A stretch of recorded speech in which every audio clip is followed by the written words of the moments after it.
आपको धमाका चैनल से एकादशी व्रत की कथा सुनाने जा रही हूँ। ये फागुन की एकादशी है, शुक्ल पक्ष। तो इस महाभारत काल से मिलती हुई है। युधिष्ठिर ने कहा, श्री कृष्ण, मैंने विजया एकादशी के महत्व, जो महान फल देने वाला है, जो विजय की प्राप्ति करवाता है, फल देने वाला है। अब फागुन एक शुक्ल पक्ष की एकादशी का नाम महत्व बताते हैं कि कृपा के लिए।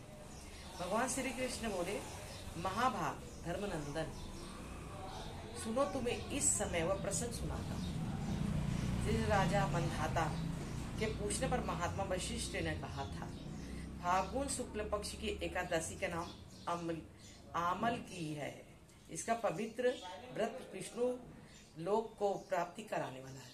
जो इस व्रत को रहता है वो विष्णु लोक की प्राप्ति करता है।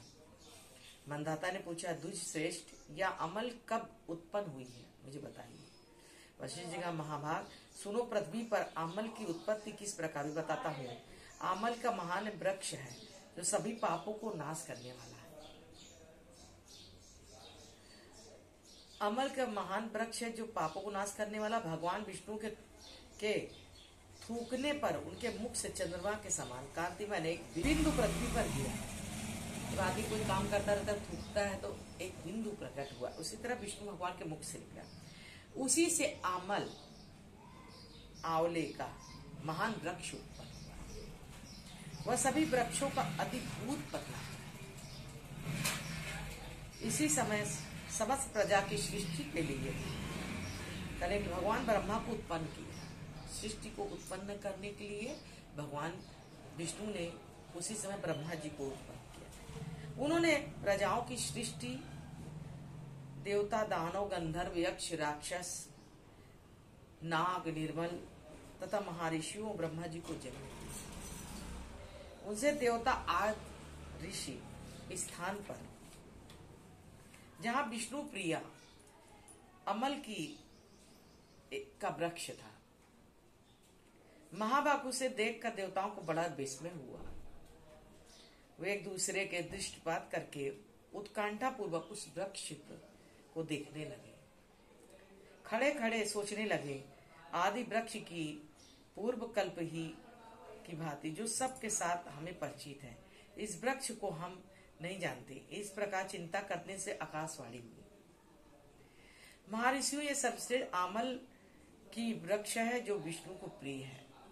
देखते नहीं है कि जो एकादशी रहती है और कार्तिक में, तो सबसे पहले पूजा किसकी होती है? वृक्ष की पूजा होती है। तो इसी तरह विष्णु जी के जो प्रिय है वो आंवला, तो आंवले के पेड़ की पूजा होती है। इसके स्मरण शक्ति से गोदान का फल मिलता है। स्पर्श करने से तो दूना फल मिलता है, मतलब इसको छूने से फल मिलता है। लेकिन इतवार और मंगल को नहीं छुआ जाता है। अब भक्षण करने 3 गुण प्राप्त होता है। जो खाते हैं उसे 3 गुण प्राप्त होता है। इसलिए सदा प्रथम पूर्वक अमल का सेवन करना चाहिए। आंवले का अचार बना लो, मुरब्बा बना लो, कुछ भी बना लो, उसको खाते रहो तो उसका फल मिलेगा। यह सब पापों को नाश करने वाला है। जो अपने अंदर पाप की गति रहती है वो धीमी पड़ जाती है, हट जाता है पाप, अपूर्ण प्राप्त होता है, 3 गुना। इसलिए सदा प्रथम अमल का सेवन करना चाहिए। वह सब पापों को हरने वाला वैष्णव वृक्ष कहलाता है। इसके मूल में विष्णु, उसके ऊपर ब्रह्मा स्कंद में, परमेश्वर इंद्र शाखाओं में, मुनि टहलियों में।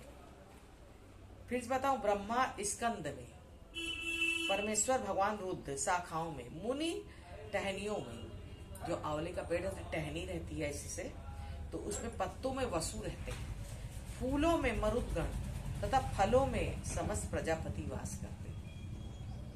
अमल की सर्वदेवमाई बनाई गई है, अतः विष्णु पुरुषों के लिए परम पूज्य है। ऋषि बोले, अव्यक्त स्वरूप को बोलने वाले महापुरुष हम लोग क्या समझे? आप कौन है? देवता है कोई और? इनमें ठीक बताइए। आकाश बोलेगी, जो संपूर्ण भूतों के कर्ता, समस्त भुवनों के सृष्टा, जिन्हें विद्वान पुरुष कठिनता देख पाते वह सनातन विष्णु में है। देवाधिदेव भगवान विष्णु कथन सुनकर इस ब्रह्मा कुमार महर्षियों ने आश्चर्य से चकित हुए। उन्हें बड़े विस्मय हुआ कि अंत रहित भगवान की स्तुति करने। ऋषि बोले, समुद्र भूतों के आत्मभूत आत्मा परमात्मा को नमस्कार। अपनी महिमा में कई च्युत होने वाले अच्युत नित्य होते हैं, परमेश्वर को बारंबार प्रणाम करते हैं। श्री विष्णु बोले, महर्षि को फागुन शुक्ल पक्ष में यदि पुष्प नक्षत्र में युक्त द्वादशी हो तो महान पुण्य देने वाली और बड़े बड़े पातकों का नाश करने वाली होती है। दुष्पते उसमें से विशेष कर्तव्य उनको सुनो।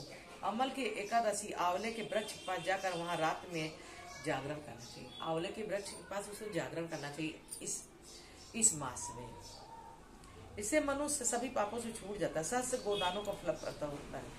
गाँव भी बड़ी महंगी हो गई है, इससे लोग नहीं कर पाएंगे, तो आज क्या करें, आंवले के पेड़ के नीचे सोए और भगवान की स्तुति करें, भगवान की पूजा करें, कथा कीर्तन करें। यह व्रतों में उत्तम व्रत है जिससे मैं तुम लोगों को बतलाता हूँ। ऋषि बोले, इस व्रत को विधि बतलाई, यह कैसे पूर्ण हो गए। देवता नमस्कार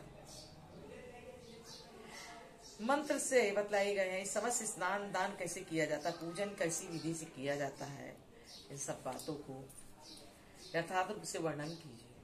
भगवान विष्णु का द्विजरो इस व्रत की जो उत्तम विधि उसका श्रवण करो। एकादशी को प्रातः काल दंत धावन करके संकल्प करे, हे पुंडरीकाक्ष अच्युत, एकादशी निराहार रहकर दूसरे दिन भोजन करूंगा, आप मुझे शरण में रखें। ऐसा नियम लोगों को, पति चोर पखंडी दुर्व्यचारी मर्यादा जितने भी पापी जन हैं, किसी पापी से बात ना करो। हाँ, कुएं में, पोखरों में गंगा स्नान आदि करना चाहिए और स्नान के पहले शरीर में मिट्टी लगाएं जिससे आपका बदन साफ है। अश्व क्रांते रथ क्रांते विश्व क्रांते वसुंधरे मुक्त के हर में पर्प जन्मोकोट्यम समृजितम। वसुंधरे, तुम ऊपर से अश्व और रथ चला करते हो तथा वामन अवतार के भगवान, तुम भगवान 24 अवतारों के हो। पैरों में नापा है तुमने, 3 पग नापा है। वृत्ति में मैंने करोड़ों जन्मों से जो पाप किए हैं, मैंने सब पापों का नाश करो। त्वं माता सर्वभूतनम जीवनम ततम रक्षाम। जल की अधिष्ठा देवी माता, तुम संपूर्ण भूतों के लिए जीवन हो। वही जीवन जो स्वदेश उद्देश जाति जीवों के रक्षक है। तुम रसों की सम्मानी, तुम्हें नमस्कार। आज मैं संपूर्ण तीर्थों, कुंडों, झरनों, देव सभी संबंधी स्नान कर चुका हूँ। मेरा स्नान उक्त सभी स्नानों को फल देने वाला होना चाहिए। विद्वान परश्रम से होने की प्रतिमा बनवाए। प्रतिमा अपनी शक्ति की धन के अनुसार या आधे माशे स्वर्ण की होनी चाहिए। स्नान के पश्चात घर जाकर पूजा करें। हवन कर इस प्रकार सामग्री लेकर आंवले के वृक्ष के पास जाएं। वहाँ वृक्ष के चारों ओर से जमीन पर झाड़ पुआर लीप बहुत शुद्ध करें। शुद्ध की हुई भूमि में मंत्र पूर्वक जल में भरे नवीन कलश को स्थापना कर ये सब करके भगवान की पूजा करनी चाहिए। भगवान ने कहा, ये वृक्ष में हम है जो हमारी सिद्धि है, जो सब पापों से छूटना चाहता है, वो आज के दिन आंवले के पेड़ में जाए, शाम के समय पूजा उजा करे, रात को वहां शयन करे, भजन कीर्तन करे, सभी पापों से छूट जाएगा। जो गरीब है, जिनके पास धन नहीं है, कुछ नहीं है, तो कम से कम इसी तरह करके अपने पापों को विनष्ट कर सकते हैं। और आज की एकादशी सफल बनाने के लिए आपको व्रत रहना है। व्रत रहकर दूसरे दिन ही सवेरे उठकर सब भक्षण करना है भोजन, और भगवान विष्णु की प्रकाष्ठा को याद करके उनकी मूर्ति बनवा के दान करना है। इस तरह से व्रत सफल होगा। और आज एकादशी व्रत है, सभी को फल मिले, हमारी तरफ से कहने का मतलब है। बस अब इन्हीं व्रत की कथा सुनाने के बाद मैं आपसे विदा लेती हूँ। बोलो वृंदावन बिहारी लाल की जय। श्री कृष्ण गोविंद हरे मुरारी, हे नाथ नारायण। बोलो वृंदावन बिहारी।